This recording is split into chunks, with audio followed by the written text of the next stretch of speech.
Good morning, students.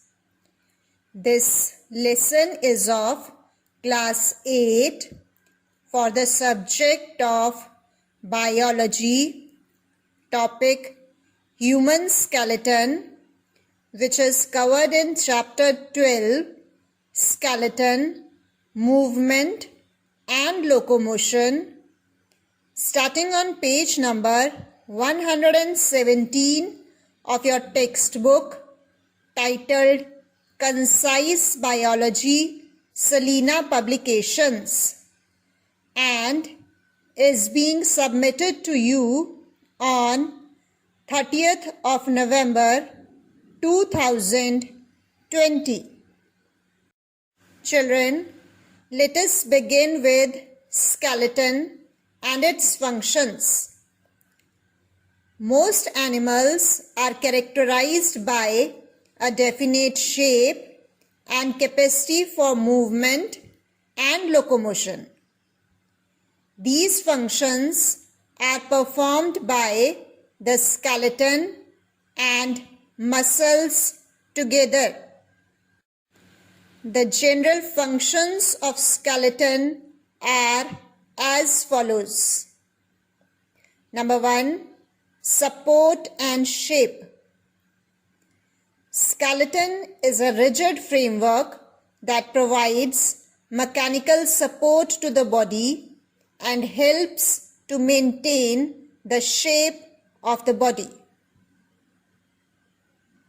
Children, look at figure 1 showing how the skeleton is providing shape and support to the body parts. You may see in the figure the muscles of the body get a definite shape because of the skeleton below it. The bones provide a particular shape to the body parts. Hence, the muscles can maintain their structure and shape well because of the bones beneath them. Now, the second function of skeleton is protection. Skeleton protects the delicate organs of the body. For example, skull protects the brain, vertebral column protects the spinal cord, and so on. Third function is movement and locomotion. Movement and locomotion is brought about by the joint activity of bones and muscles. Many bones are joined to each other in a manner that one bone can be moved on another. Contraction and relaxation of the muscles which are joined on one end to one bone and to other bone on the other end brings about the movement. Children, you can see figure 2 showing that the movement in the body parts is a joint activity of muscles and bones. You may see the part shown here is the arm. Two types of muscles are shown in the arm, biceps and triceps. These two muscles work in opposite to each other. When we are bending our arm, the bicep muscles contract and the tricep muscles relax. When we are extending the arm, the bicep muscles relax and the tricep muscles contract. Thus, we can see that the bone in the upper arm and the bone in the lower arm are being moved with the help of muscles. Bicep and tricep muscles are contracting and relaxing to bring out the movement in the arm. Similarly, in other parts of the body also, the bones are made to move with the help of muscles. Fourth function of skeleton is leverage. Parts of skeleton acts as levers on which the muscles can pull. Thus, some bones and joints form lever, that is a simple machine, that increase the speed and distance of movement by a muscle. Children, as you know that levers are simple machines that have fulcrum, effort and load. Now you may see figure 3 showing the lever actions in our skeleton. Two body parts, that is the arm and the leg, is shown in the figure. In the arm, you may see that the elbow is acting as the fulcrum. The bicep muscle is putting the effort, and the hand, which is to be bent, is acting as load. Similarly, in the foot, during walking, you may see that the ankle bone is acting as the load because the foot is to be lifted while walking. The fulcrum is provided by the toes and the effort is put in by the leg muscle. Hence, you can see such kind of lever-like actions are occurring in different body parts where the skeleton or the bones are acting like levers on which the muscles can pull. Fifth function of skeleton is storage.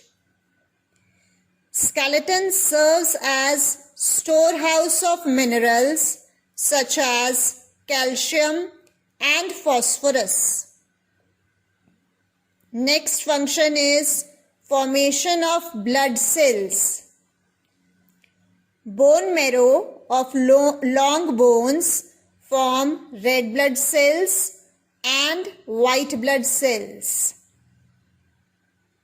Now let us talk about the constituents of skeleton. Human skeleton consists of number 1, bones. Bones that form rigid framework that provides mechanical support and shape to body. Number 2, cartilage. Cartilage is made up of hard tissues and provide supporting and connecting structures.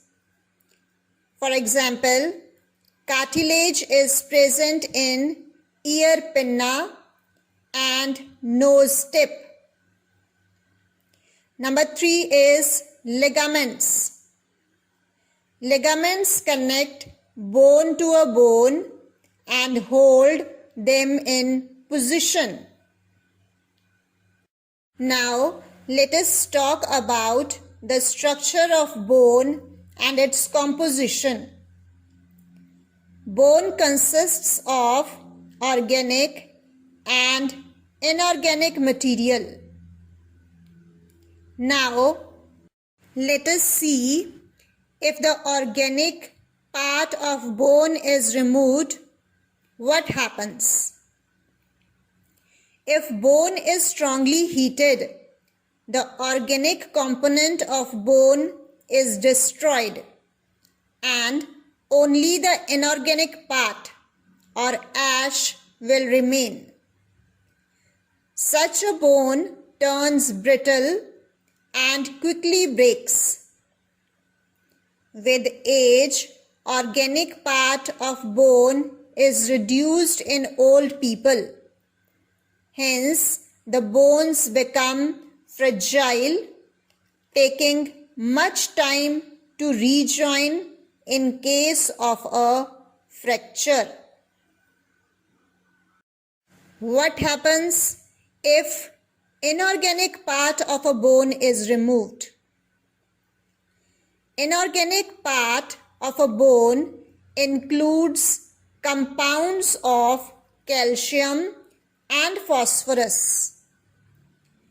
If a bone is placed in weak hydrochloric acid, the mineral part of bone gets dissolved in acid and the remaining organic framework is left behind. Such a bone is called decalcified bone. That is, the bone from which calcium has been removed. Such a bone is soft and flexible, which can even be tied into a knot. Children, now let us see the classification of bones on the basis of their shapes. We have 4 types of bones on the basis of shape. Number 1, long bones. Long bones consists of shaft with a swollen end or knob at each end. For example, bones of arms, legs, etc. Number 2, short bones. Short bones are box-like and spongy.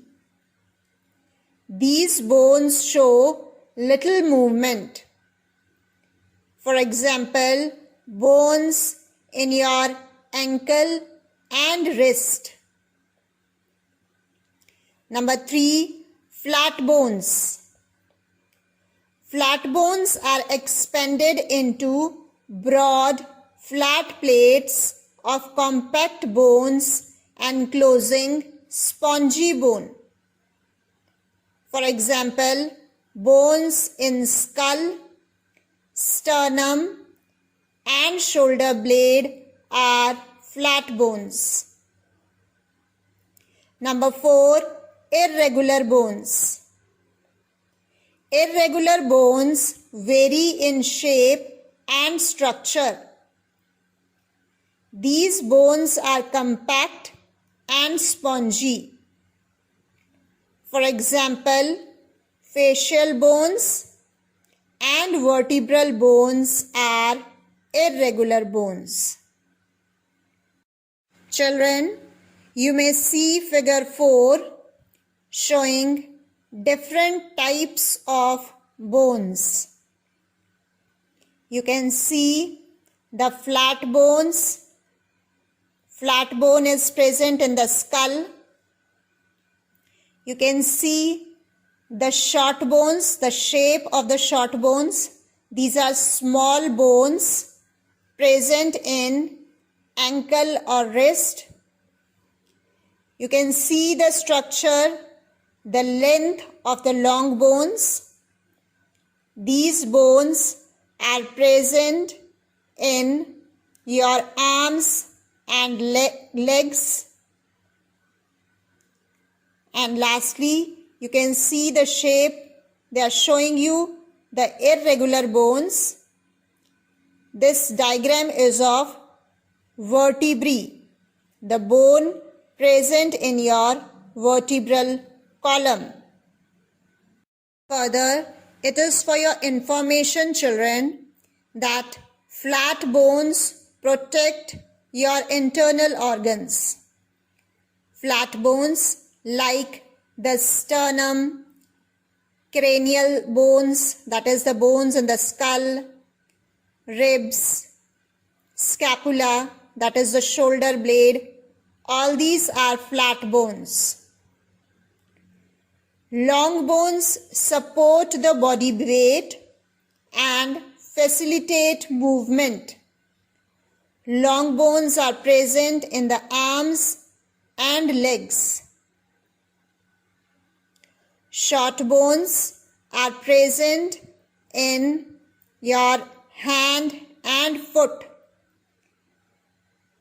It is present in the wrist region and the ankle. Short bones are small in size. And lastly, the irregular bones which have complex shapes. These may be present in the vertebrae, that is the vertebral column protecting your spinal cord at the back. Now, before going further in the chapter, let us recapitulate quickly what we have learnt so far. Answer the following questions. Question number 1. Name 2 minerals present in the bones. Question number 2. State one location where cartilage is present. Question number 3. Name 4 types of bones on the basis of shape. Now students, you may pause the lesson for 3 minutes and write down the answers in the notebook. 3 minutes break is over, children. Listen to the correct answers. Answer number 1. Calcium and phosphorus are the minerals present in the bones. Answer number 2. Cartilage is present in ear pinna. Answer number 3. 4 types of bones on the basis of shape are long bones, short bones, flat bones, and irregular bones. Now children, let us see the structure of a typical long bone. Bone is highly calcified or mineralized, that is, with deposits of minerals, hard and rigid connective tissue. Bone consists of living bone cells called osteocytes, which are arranged in the form of concentric rings embedded in ground matrix, in which collagen fibers and mineral salts, that is calcium and phosphorus salts, are deposited. Children, you may see figure 5 showing the structure of bone tissue and bone cell. You may see that bone is a connective tissue which is having the bone cells called osteocytes. You can see the structure of osteocyte, that is the bone cell, shown in the figure 5. Now, the other side of the figure is showing the bone tissue. You can see that these osteocytes are arranged in concentric circle in the bone tissue. These osteocytes are arranged in concentric rings and are embedded in the ground matrix, having the deposits of mineral salts and collagen fibers. Further, bone is externally protected by a membranous covering called periosteum, which consists of outer fibrous and inner cellular layers. Bones have good supply of blood vessels and nerves. A long bone has a hollow cavity in the middle which is filled with bone marrow. Bone marrow is of two types. Number 1, yellow bone marrow. Yellow marrow is made up of adipose tissue and blood vessels which give rise to white blood cells. Number 2 is red bone marrow. Red marrow is present at the ends of bones and produce red blood cells. Children, you can see figure 6 showing the structure of a typical bone. You may see the location of periosteum, that is the outer protective covering of the bone. You may see internally the bone is hollow. At the two ends, which are swollen, red bone marrow is present. In the central middle cavity, yellow bone marrow is present. Further, children, you may see that the bones have the supply of blood vessels and nerves. The diagram is showing the typical bone. This structure of a typical bone, all students have to make in their notebooks and practice it. Now, let us continue further with human skeleton. Human skeleton consists of 206 bones. Human skeleton has two main divisions. Number 1, axial skeleton. Axial skeleton includes the basic central framework of the body. It consists of the skull, the vertebral column, the ribs, and the sternum. Number 2 is appendicular skeleton. Appendicular skeleton includes the bones of limbs and girdles. Hence, appendicular skeleton has bones of forelimbs, hind limbs, and girdles. That is, girdles are the parts of skeleton which help to join the limb bones to the main axial skeleton. Children, you may see figure 7a and 7b showing the axial and the appendicular skeletal system. Figure A showing the axial skeletal system. You may see the light colored part of the skeletal system shown in the 7a, that consists of the skull, the rib cage, the sternum, and the vertebral column. All these parts form our axial skeletal system.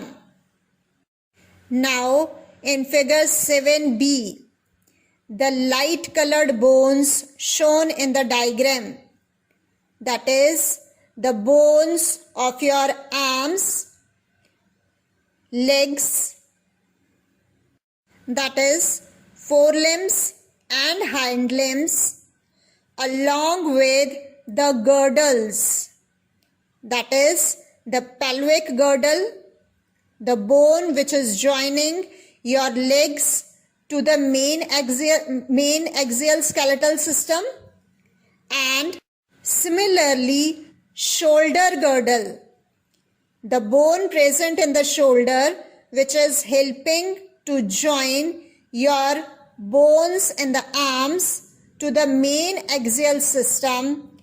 All these parts form the appendicular skeletal system. Children, details of these two divisions of human skeleton we will do in the next class.